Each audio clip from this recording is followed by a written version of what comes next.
Hello, hello. All right. Hey, everyone.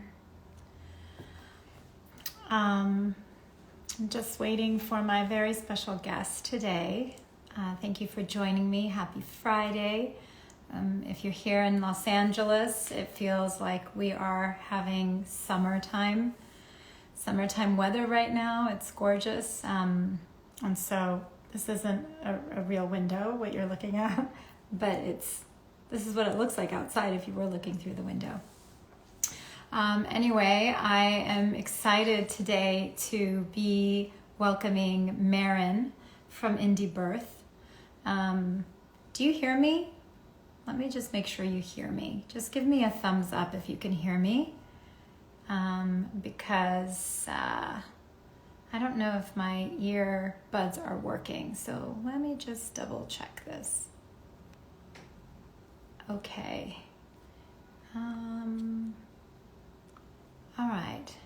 Okay, you can hear me. Okay, good. I just don't know if it's coming through. It'll work. Maryn should be coming shortly. I haven't been doing these Instagram lives in a while. I've been really busy in the world outside of the IG hood, which is great. But it's nice to be able to sit here and share wisdom and share knowledge and share different perspectives for all of our deeper education and expansion. And so Maryn is someone who has inspired me greatly. I had the opportunity to work with her last year and with a very dear client of ours that we share. And it was extremely enlightening and exciting to get to work alongside her. So she should be hopping on shortly. She's putting her baby to sleep. And I would love to invite you to put any questions you may have down at the bottom so that we could bring those into the conversation today. All right, there we go. Birth. Let me bring you in.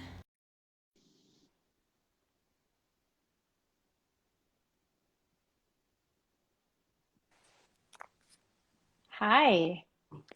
Hey, Patti, it's so good to see you. It's so good to see you too. Now I can tell that my earbuds are working because I didn't know if anyone could hear me. I forget. I don't do enough IG lives. I was like, wait, can they hear me? Can they not? Because it's a very weird way to do things. But now that you're here, I feel like I'm actually in communion with someone. Yes, I feel So the same. it's so good to see you. I just Yeah, want to take a moment to look at you and beyond the interview we're doing today and just tell you it's like I'm happy to see your face again. The last time we saw each other was when I was over in Flagstaff in July. And since then, you have had your 10th baby. And I know that it was an extremely epic, wild, and transformative experience in its own way. Um, I'm kind yes. of you're a little bit blurred. Do you see me well? I do see you well, but I wonder if I leave to turn off my Wi-Fi, if that's going to cancel us for a minute. Um, I could totally try that if it's not a good connection. Give it a try and see. I mean, I can see you Okay. well. You're a little bit blurry, but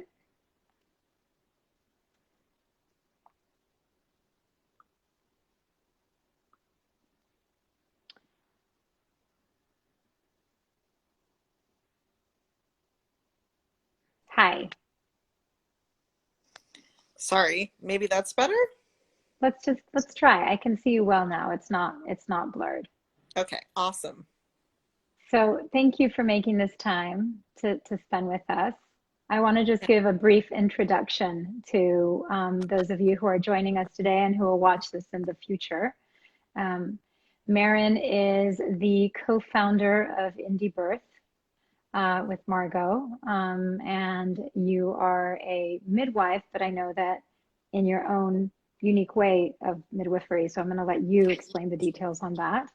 Um, you are first and foremost a mother of 10 amazing humans, all birthed by your petite body. I didn't know, we don't know how tall we are in the Instagram world, but then when we finally met in person, we were like eye to eye. Yeah, that was fun. And it was like tiny but mighty. So we are petite people. We are like, I'm 5'1". I don't know what you are. Maybe are you 5'1"? I mean, if that, yeah. On a good day. Um, and you've also written a book, and you've done so much work. And I'd like to just start by saying that I wish I would have known you 17 years ago when I was pregnant, or 15 years ago when I was pregnant with my second. Um, in the short while that I have known you, you have spoken a language that is so, so familiar to me beyond the ego mind. It's familiar to me in here, in my heart. These are questions that I always had when I was pregnant, but there was a lot of fear surrounding pregnancy. There was a lot of fear surrounding birth, and postpartum as well. But just as I've become a doula and worked as a doula and had the inclination to follow those leads, and like your podcast is called taking back birth, I think it is, or taking birth back, Yeah. taking Hmm. back birth. Yes. It's as though I feel I've had the opportunity now as a birth worker to be able to do that, even though in my situation I didn't have that awareness. So, and you have an amazing podcast that is also extremely informative for any of you, and a really great blog. And you put out so much information on your site and on Instagram that is like this really valuable free information that is so, so important for all of us to absorb. So that's just a little bit of adulation for the work that you're doing, Oh, for the love that you put into your work, and the willingness to be called radical. And sometimes when we're facing these portals of awakening, we're gonna find resistance. So why don't I let you speak for a bit, and we will kind of merge into a conversation from there. sure. Thanks for that amazing introduction. That's very kind. And I love that you feel that way, because I feel like this knowing about birth and even midwifery and even mothering comes from somewhere deep inside. And that's how you could sum up a lot of our work, I think, is just that women know, they know the truth, and we're there for more information and support, and a reminder that every woman has that inside of herself. It's not so easy nowadays for some women to access that. So we love doing that. I have local women, of course, that I work with and serve, and then really all around the world through Indie Birth and our 13 Moons and our doula program and our midwifery school. There's so many avenues we have available for women, kind of like in all stages of life at different parts of the journey, to remember, to remember what they know, and then to go even further and meld that with all of the information we do have available. We say the science and the sacred, like a combination of that is what we feel best describes what we're after. It's not just one, it's not just the other. It's really this beautiful combination of accessing intuition and combining it with all of the things that are out there to help women make choices. So that's a little bit about the work we're doing. I want to definitely make sure we go into the programs that you offer too, because I know you have some really great offerings. But I just read one of the quotes that you had written, and I think that I get, again, I have such resonance with your messaging, because it really, I feel that it's very much like the work that I do in Yeah. yoga and meditation beyond my doula work. And although that is the foundation of the work that I do, Yeah. but you wrote, I'm going to read the quote because I copied it. And it says, is it time to continue our own persecution, the way we've sold our sisters and ourselves down the river many times throughout our history, question mark. Or are we ready to shift the paradigm? Are we ready to do our own work and address our own hurt? Only then can we see and feel that the solution that we seek is within each of us. We are the answer to every problem we have. With each internal shift and change, we get closer to a true revolution of minds and hearts. I know it's scary when people read our quotes back to ourselves because it's like, oh shit. Anytime did I say that? Anytime anyone tells me the same, I'm like, oh. But it's so true. And I think more important than ever in this time that we're kind of seeing this hiccup, a global hiccup that's kind of working to upgrade us. But we're so stuck in the transformation, just like in birth. It's really easy to kind of live from the outside in instead of live from the inside out. And I'm just grateful that you're able to kind of guide that perspective inward, because it can really get into a point of pointing fingers and blaming instead of starting to take agency of our experiences and of our healing and of our education, and really ultimately choose what's right for us, in general. So why don't you start just by telling us a little bit about how you got into doing the work you did and what prompted you in your midwifery path to actually give up the license that you had so that you could practice the way that you practice now. Right. Well, first off, if anybody wants the longer version, or if whatever, the connection isn't good, the whole story is in our book, and that's called Indie Birth, A Story of Radical Birth Love. Probably easiest to get on Amazon, although, yeah. The story is essentially that I was trained as a midwife formally. I'm still a CPM. And I once had a license here in Arizona, which I worked very hard for many, many years, extreme level of testing, etc. And I always had this feeling in me that it wasn't quite the way I would want to do it, if that makes sense. But I didn't know what the other options could possibly be. And frankly, I was a little bit traumatized from my apprenticeship and watching the woman who I learned with be prosecuted and essentially chased out of her practice. So I sought a license, no doubt, with a little bit of fear. And once I was in it, once I was in that work, I really, really was living how it not only limited me, but it limited the families that I served. So that was really how it came to a head. I just wasn't willing to sell my soul anymore to the government, to the state, over women. Women that would say, I don't want that, or, I do want a midwife, but I wasn't allowed to serve them. I mean, there's only a million different ways that midwives are put purposely in the system to be yet another person that keeps women in the box. And that's a whole other topic. I'm not saying that everybody is wise to that. I always say it's not personal. Midwives are usually loving, caring people, and they think that being in the system is the best way and the only way to serve women. It's not the best way, and it's certainly not the only way. And I didn't want to make that choice anymore between people and what they truly wanted. And also the realization that autonomy in birth is extremely important to me. It's actually all that I care about, really, as a woman, as a mother, and as a midwife.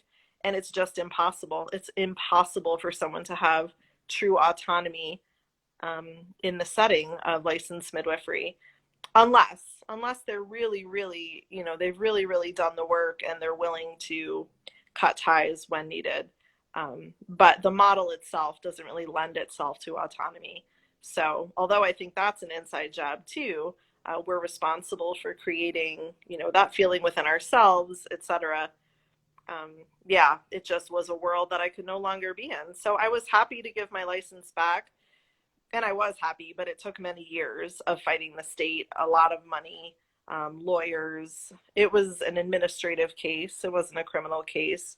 And eventually they just wanted to settle. They were so sick, probably, of me and spending money on me. And they wanted to just settle it and let me have my license again. And I just couldn't do it. I figured if I never practiced midwifery again, then that would have to be okay with me, because I just wasn't going to sign my name on that dotted line again. And I'm Right. so glad I didn't.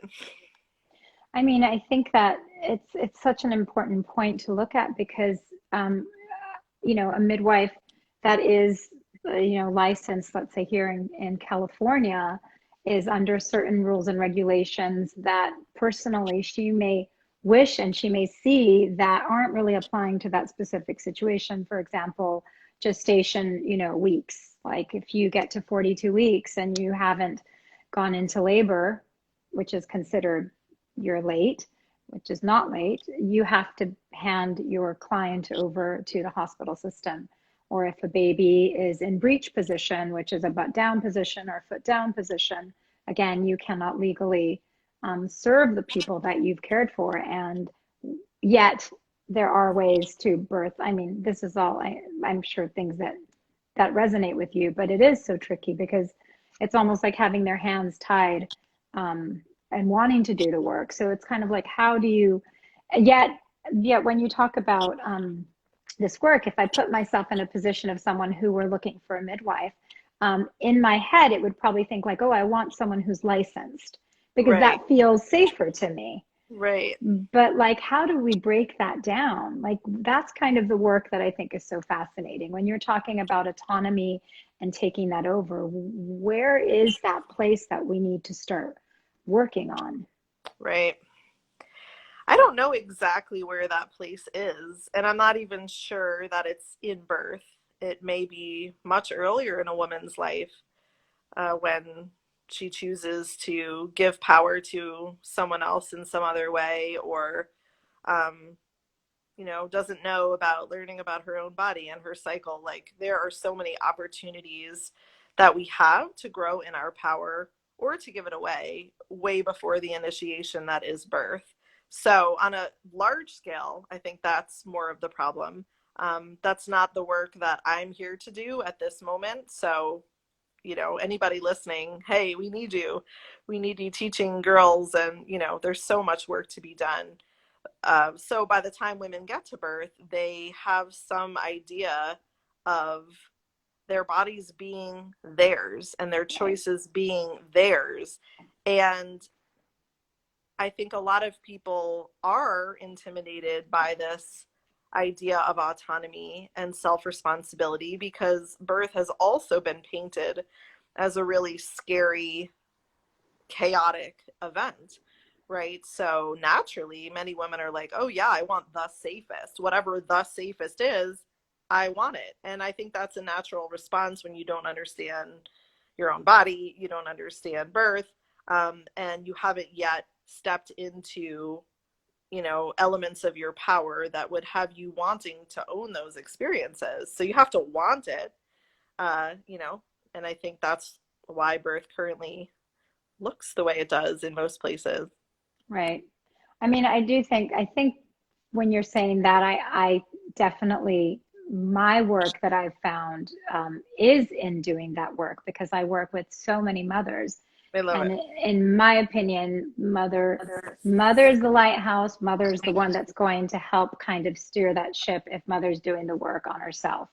And really, it's like that's our journey through motherhood is there as a mirror to ourselves because we raise humans. And I think either if we're raising boys or girls, it doesn't really Mm-hmm. matter. Right. Where our job is to look inside and do our own work so that we can make sure we're not passing those old ways on or those indoctrinated fears or the willingness of saying like someone else knows better than me, someone knows my body better than me. And that's true, it does start from the youngest age. It starts, I think, like from my, like with my daughter, for example, when she uh, is thinking about birth control, she right away mentioned speaking to a midwife, which is not something that I would have ever done because I Right. had no clue what a midwife was. It probably Right. would have sounded like a midwife was a witch. Um, and I think just being able to have those options and have that education, being able to for kids to be actually taught about their bodies in a way that doesn't involve shame and fear, that's where it really starts. But then again, it has to start within us. So I think when you do step onto the path of motherhood, that is your first and foremost job, right? To be able to kind of start breaking through your own fears so that we don't pass them on to our children.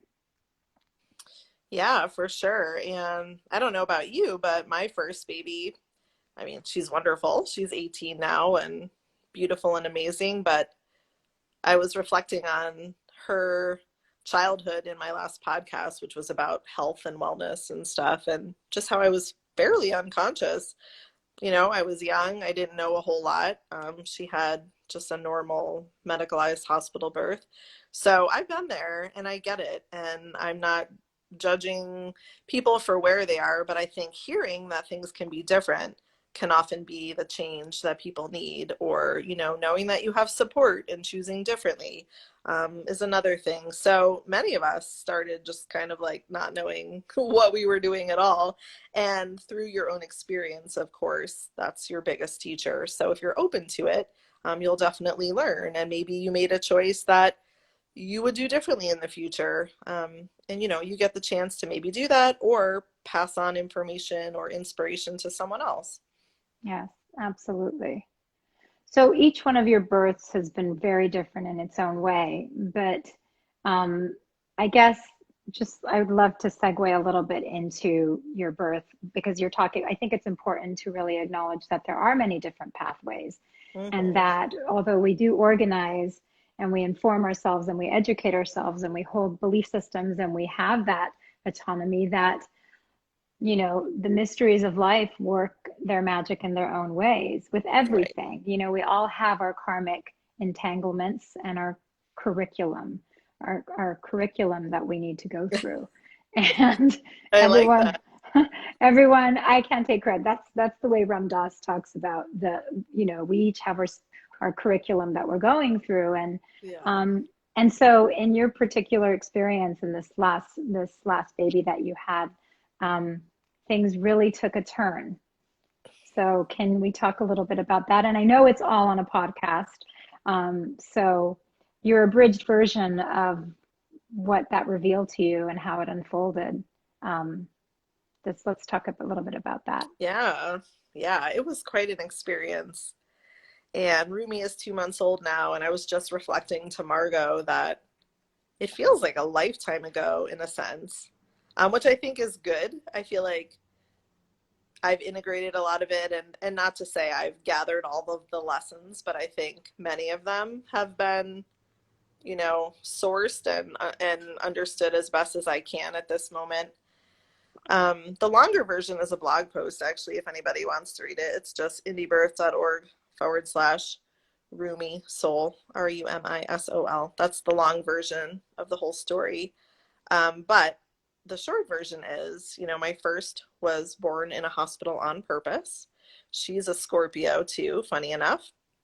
And then all of the babies in between, the other 8, were all home births. Great birth. I mean, all of them were great, but different circumstances, some midwife attended, some free birth, blah, blah, blah. And then Rumi, being the 10th, was, of course, a planned home birth. I mean, I certainly wouldn't have planned anything else at this point. Margot was here with me, and it was just a strange labor. My last baby before him, Cove, literally fell out. Like, didn't even consciously integrate that I was in the birth process, and she was out. It was so easy and yeah, so intuitive and everything that we hope for. So I had that experience, right, 2 years before. And so this one was a challenge. My waters opened a couple of days prior, and it seemed like things were happening, and then they just stopped. and it kind of stayed that way for a little while. And then when things started up again, I was basically pushing. It was a very strange labor. I don't know that I've seen anything as a midwife like it, but most people don't have 10 babies, so that could be why. So it kind of went right into pushing, and almost immediately I felt like something was wrong. And by wrong, I mean, it just felt like it wasn't going to happen. I don't know how else to say it. The sensations were not normal for me. They were extremely painful, and yeah, it basically felt like he was never coming out and I might die, actually. That's what I said at one point. So I was pushing for quite a while, which isn't really normal, especially for a 10th baby, and I knew it wasn't normal. And I was getting a little I was very much in my brain at parts and trying to figure out like what the heck's going on here. And at one point listened to his heart rate with a fetoscope, and I had been doing that, and he really didn't sound good. And I realized I hadn't felt him move in quite a while, and between both of those things, I felt like I needed to get some help. And if he were born on the way there, even better. But seriously, in my brain, I thought, I don't know what's next. Like, if I need help getting him out, I don't know what that will look like. Maybe it'll be a cesarean. Like, I have to be okay with that. And I truly was, and I still am. If that was what was needed, then that was what was needed. I felt very strongly that he was communicating with me, and it didn't feel like a fear response, although it was pretty immediate. I heard his heart rate, and I just said, like, this is not good. I am not okay with this. And so we took an ambulance ride, and that was hard, very hard, pushing all the way there. And literally when we got there into the room, the doctor on call was like, okay, well, I'm going to have to see what's going on. And Rumi just plopped out. And I remember someone saying 3:33 a.m., which is the only one of my babies that I actually know what time they were born exactly, because usually at home, it's a little more relaxed. So very auspicious time. And I don't know that I even have the words for what the experience was. The staff, which of course, I didn't know them, they didn't know me. They didn't touch me. They didn't talk to me. They stood on the outside of like the bubble that Margot went with, that we had created. Margot took photos. I whipped off my dress just as he was about to like come out. And so it was like all of my other births. It just happened to happen in this strange room with people I didn't know. But it actually was so beautiful and taught me so much and was really amazing. Like, that's where I don't have words. I think especially if people have had hospital experiences as a doula, as a woman, there's no comparison. Like, I couldn't even, it would take me a long time to list all the things they didn't do that people would ask about. They didn't do anything. I didn't have anything on me. I had no IV. I wasn't wearing a gown. They didn't touch my baby. They didn't touch me. They weren't even in the room when I birthed my placenta. I think one nurse handed me a bowl. I didn't use anything. I didn't ask them anything. They were totally respectful, and not only respectful, but the energy in the room wasn't fearful, and I find that surprising. Mm-hmm. This was a pretty rural hospital, and I've been there myself, with other women, and I've not had the best experiences there, to be honest, but this was really magnificent and totally unexpected, and I still kind of don't quite understand.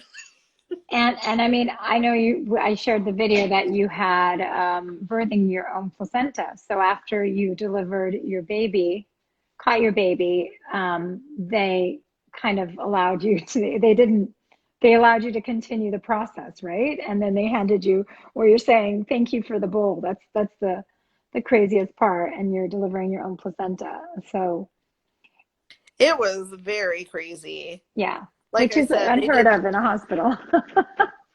Yeah, I mean, they didn't have time to do anything, but I know, and you know, that they have like a protocol and they have the way things roll. Yeah. And, you know, people have asked me, like, how did you refuse things? Because I think that's what we would expect is like, oh, I had to say no, no, no, no, no.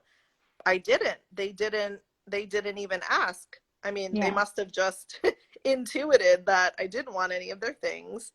And they knew it was my 10th baby. Um, so maybe there was that, but the only thing the doctor said to me, something like when the baby was out, he just kind of came near me. He didn't touch me or anything. And he just said, well, you know, you've had a lot of babies, so I want to watch for bleeding or something like that. And I just looked at him and I said, you don't need to worry about that. I'm not going to bleed. And he left the room. And then 10 minutes later, when the placenta was coming, he just kind of peeked around. The nurse handed me a bowl. He came in a couple minutes and he was like, I'm going to go home. Like it was the middle of the night. He's like, I'm going to go. He's like, do you need It's like, anything? I'm just gonna let you do what you need to do. Yeah, it was incredible. I mean, the lights Wow. were dim. Afterwards, when I sat there with my baby, I had my own robe on. I had the placenta in a bowl. And, you know, she asked me a couple things, just like name, address. They didn't bother me about anything. No testing. She said, I'm guessing you don't want a birth certificate. And I was like, right. Good guess. So Wow. nice, so sweet. And Jason, my husband, just showed up and picked us up. That is, it's so crazy. It's like that's something like someone would have a dream and say, you know, last night I had a dream that I had a birth like this at the hospital, you know, and anyway, look, I had my babies at a hospital a long time ago, and I would not say that the births were bad or a bad experience, but I also didn't know what I know now. And so I really, it's never to paint, you know, they're bad, they're good, they're right, they're wrong. But as a doula, I've been in many hospital births and I've seen the way that things unfold.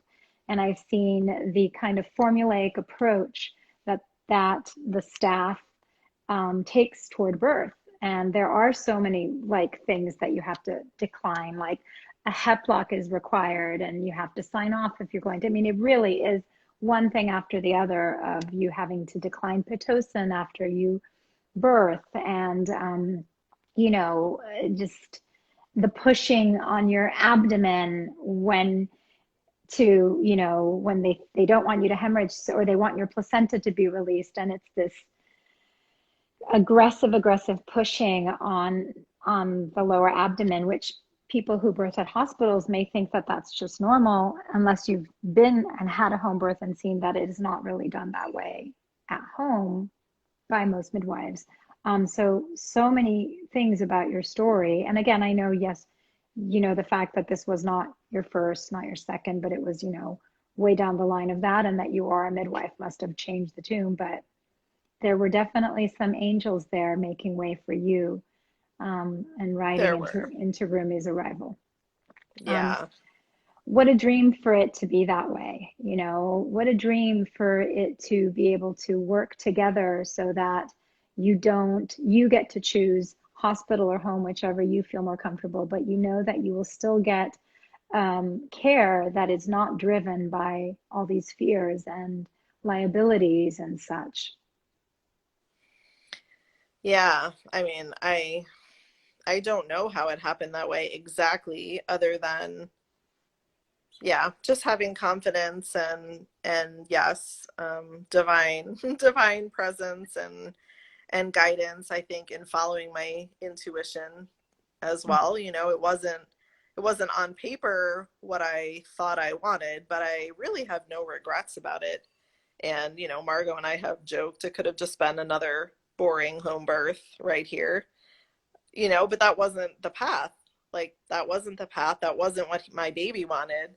And the lessons have been so profound, and I think have already changed how I want to be with the women I serve, and you know, around all of it, like what we're capable of, what our powers of manifestation are, and then also, like you said, being open to the lessons that life needs to teach us, and not being so arrogant and, in our egos, that even when we think we know something, that we know anything really at all, because we truly don't. We truly, truly don't. Yeah, the arrogance is something that, and I think we're witnessing a lot of it now with all of these changes.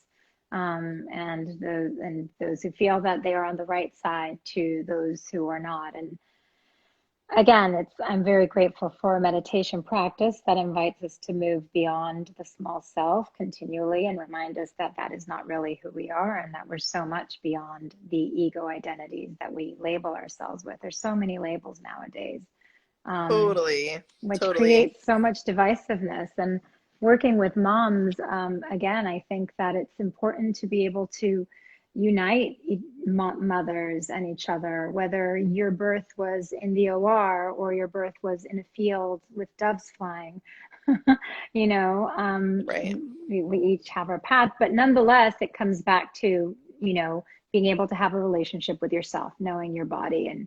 And this is a lot of the work that you offer and that you teach through your courses. So you have a course now that's called 13 Moons. Let's talk a little bit about that, because that's something I would love to also take eventually. Yeah, well, now's the time. 13 Moons is, we call it just like an epic childbirth education experience. We've had shorter courses, but then we wanted to develop one essentially for our own clients. We want our clients to be super educated and informed, and, all the things we do with them in prenatals, all the exercises and intuition, all of it in one place. So that was the motivation behind it. And it is literally 13 sections. So it starts with preconception. The childbearing year is preconception all the way through labor and birth, out the other side to being postpartum and mothering and parenting. So it's very comprehensive. It's probably too much information, but people can just pick and choose, of course, what they want to focus on or what they want to learn. And right now, we've been trying out a pay what you can. So the course is originally $4.99, and it also includes some Zoom mother circles that we have hosted by one of our midwifery students. So there is a fair amount of community as well. And right now we're just offering it to women all around the world, everywhere, and just saying, hey, pay us what you can right now. And we'd love if you pay it forward in the future, just by referring to our stuff or referring people to this course. But we really just wanted it to be a year of amazing births everywhere that we could try and reach, and totally, understand that it's not always in people's resources to do that. And sometimes pregnancy, is even more so limited. So we just wanted to kind of open our hearts and be generous in that way. With, of course, we understand how the universe works, and we've been getting lots of love back, and our community has grown, by the hundreds and hundreds over the last couple of weeks. So if people do the course, they also wind up on our social platform, which is free. You can just be on the social platform. But also, if you just want to donate something towards the course, you'll be in the course and also on the platform. And there's, it's like a Facebook-esque thing, but it's just us. It's just Hmm. us. There's no censoring, there's no ads, none of that stuff. And, just people can talk and meet each other and find people in their area or ask questions, kind of the typical online place to hang out. So is this the course that you sign that is already recorded and you take it this way, but then you become part of the community?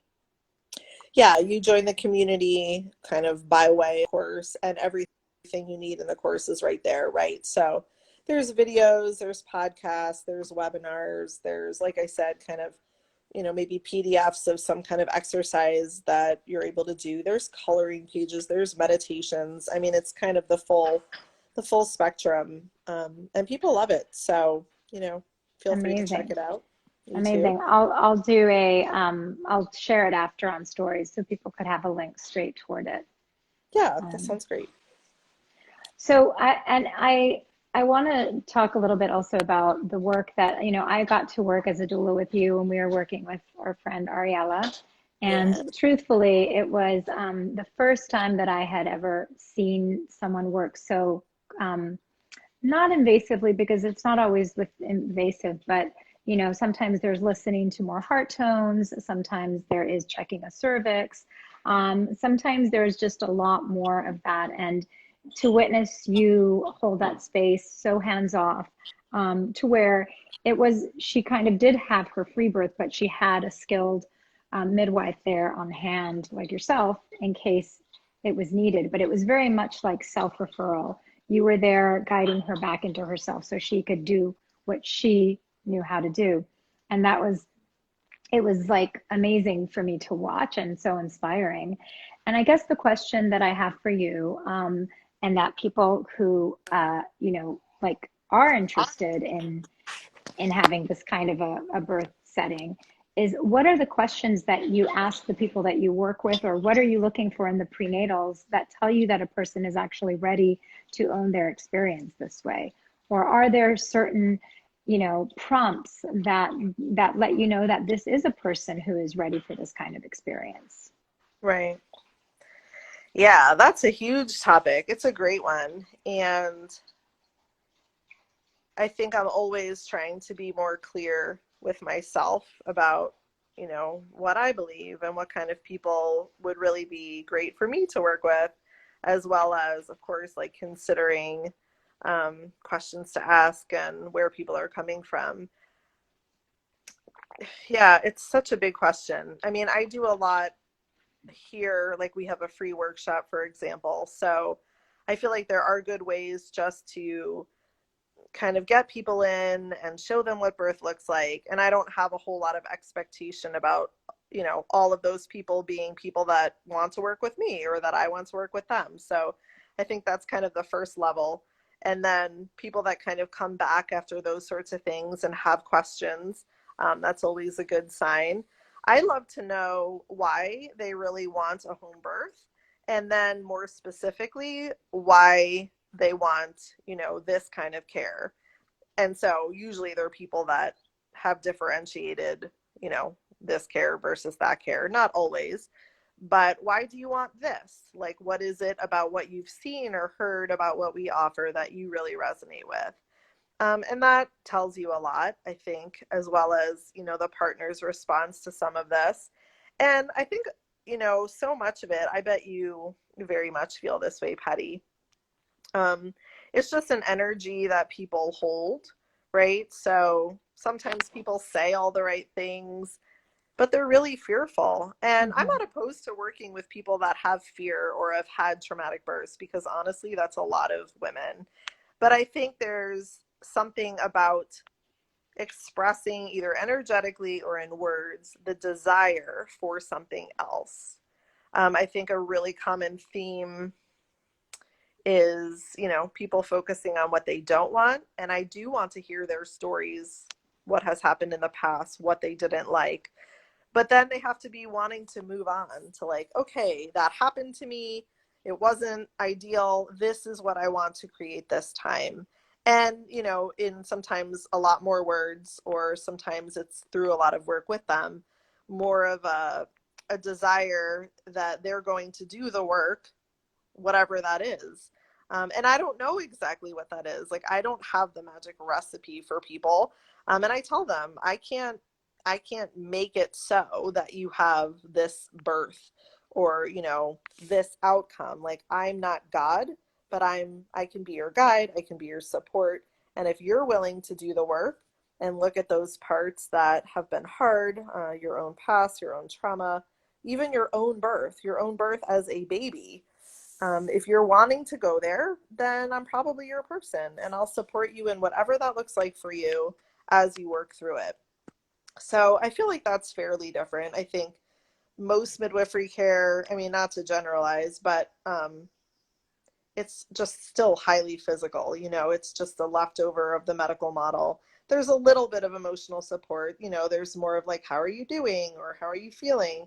But to really want to hold space for people when they do the deeper stuff, isn't something everybody wants to do. So that's the long version of how I kind of see if it's the right match. And I always say too, I'm not the right match for everyone either. If this isn't what you're wanting, this isn't what you're needing, there's plenty of options, usually most places, for women that just kind of like, don't want that. And they're maybe not concerned about all these things. They just, are going to have a baby, and that's how they see it. Do you see, I know you did, thank you for that answer. It's so true. It is also very intuitive. It's an intuitive sense. Do you ever work with people that you realize soon into it that they may be better off in a hospital setting? And you communicate that to them, or do you not maybe presenting it in that way? Yeah, there are definitely people that are into the right match once you get into it. And to be honest, I don't know what that means for them. And I try to be really transparent. Like, it doesn't mean I think you're going to have a bad birth. It doesn't even mean I think you need a hospital. I'm just saying I'm not the right person for you. And Hmm. sometimes you can kind of cite reasons, and sometimes you can't. And that's hard, and it's Yeah. not always the easiest conversation to just say to someone, yeah, like, you could do better for yourself. There's someone better out there for you. And I'm not going to hold on to it for my own ego's sake. I don't need to be your midwife. There's someone else out there who is the perfect person for you, and willing to, meet you exactly where you're at. And for whatever reason, um, like right now, I'm not really doing much because Rumi is small, and that was a conscious choice. So, there were certain situations and people that came in, and it just wasn't right. I don't have the energy right now for certain things. But it doesn't mean anything about those people. They'll probably have amazing, beautiful births. It's just I'm not the one that's supposed to be there. Yeah.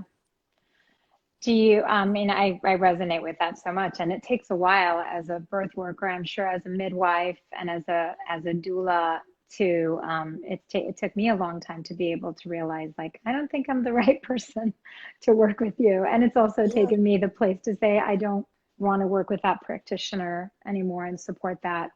Um, Yep. and I think that it might be the perfect match for you, but we both know how emotionally taxing this work is, and the massive investment of energy and time and love that goes into this work. And so it is important to be able to say there might be someone better for you if we're not having chemistry. Yeah, and I think to tie it back to what you were expressing about being at Ariella's birth together, that, and by that I mean, like, that experience for me was and is so highly tied into that relationship with her.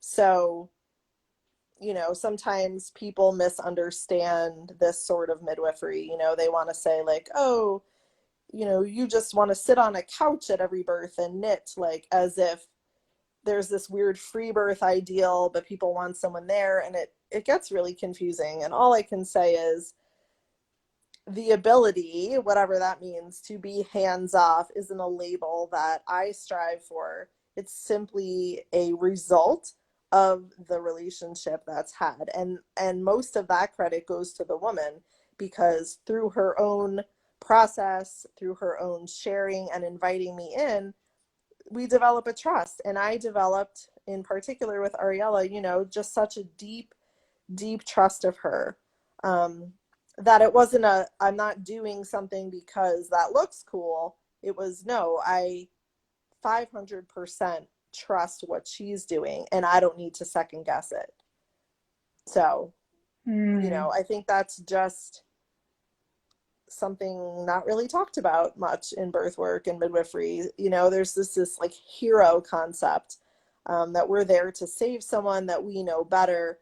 And we got to cover our own asses too. Like, if we're not listening to the baby every half an hour, why would I want to do that to someone that is super connected and that I trust? Like, just to write it on the paper? Like, I still struggle to understand where that model comes from, because it's just not part of my my flow, my practice. I mean, I think it leaks out from the hospital model of continuous monitoring, correct? Even though Sure. even though it's called intermittent monitoring, you have straps around you that are on you that through studies has proven to derail births. So maybe that's coming from there. I don't quite know. But Sure. as Yeah. as someone who's that person who works with people prepping for birth, I know a lot of their fears. And you actually, I think, just did a podcast on this. You did a shoulder dystocia podcast. That's that. Yeah, I just recorded that this morning with my friend, and she's a client too, my friend Christina. So yeah, I'm super excited to put that out there because we actually talked about a lot of these things. She went to 43 weeks, her waters were open for many days, and then yeah, her baby was stuck and she resuscitated her own baby. And we talked through her story, and again, I think the aspect of trust really, not taking a baby away to resuscitate the baby even at home. Why aren't we teaching mothers how to do that? I think there are a lot of reasons, and I think there are women that wouldn't even want to do that, but I feel really blessed to just be able to walk with these women that really do want to accept that responsibility.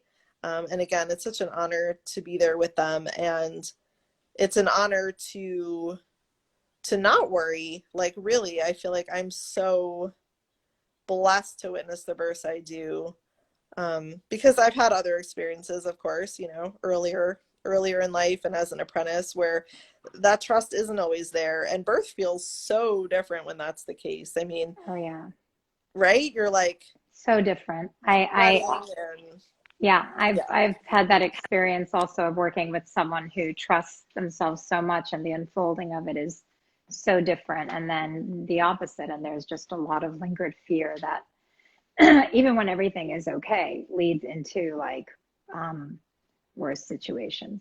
Just saying bye to my son. um, I would love to end. I mean, we could talk for so long. I would love to just sit here and talk about this, and I'm so grateful for all the work that you're doing, and I really appreciate the softness and the maturity, I would say, and professionalism that you communicate these concepts with, because again, it's not about converting everyone to think like you or like me. It's actually the opposite. It's saying, right, you know best, you right. know, and that's something that's scary for people.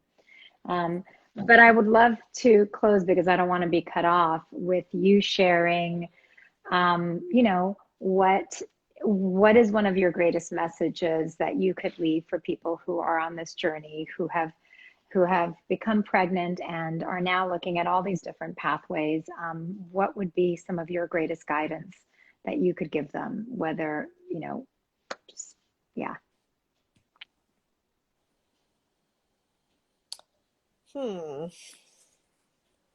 Well, I suppose it could almost end the way we began, which is just the same message, that what we have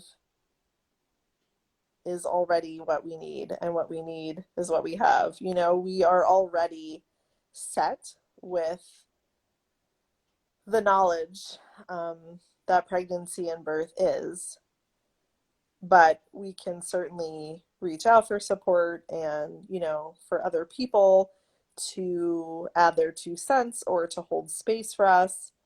I think it's just, the deepest message of already having it, and at every juncture of decision making or questions, that you bring it back to yourself, because I think the instinct for most people is immediately to seek someone else, to type it into Google, right? To like ask someone else who has been there. And while we can consider those things, I think if just your first instinct, somehow you retrain yourself to just take a breath and to just hear what you have to say about it first, and note that, and then you can take other things into account. But there is no one that knows the answer for you in your pregnancy, in your birth.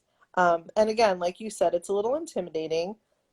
We don't know how it's supposed to go. I can't tell you it's going to look this way or be this way.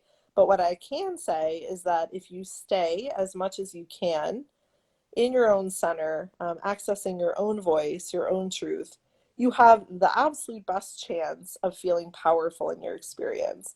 You may not control every last bit. I mean, I think Rumi's story is my best living example of that. But I stayed in my power. I stayed in my truth. I stayed true to myself. I made the choice that I needed to make. It didn't matter that I was there. It really didn't. Right. And so, I know that's not going to be everyone's experience, but I still think that the message is relevant. That's a beautiful way to end, and so, so true. Thanks for making the time. Thanks for sharing this with me. I'm going to put some things on stories so that people can find you and find all of the great work that you're doing. And I can't wait to come back to Sedona and we could have a little hangout together. Yes, I know. I missed you last time. So next time, let me It's know for okay. sure. I'm in love with Flagstaff, so I'll be up visiting my friends there often and I'll make Oh, sure to good. see you. All right. Yes, let's do it. Thank you so much, Patty. I love And you. I I adore love you. you too, honey. And so we can find you at indiebirth.com and .org. .org, Yeah, indiebirth.org. yep. And on Instagram is at indiebirth. All Sounds right, good. honey. Love you too. Have a beautiful day. Thank you. Thank you. Bye, Thanks, everybody. everyone. Bye.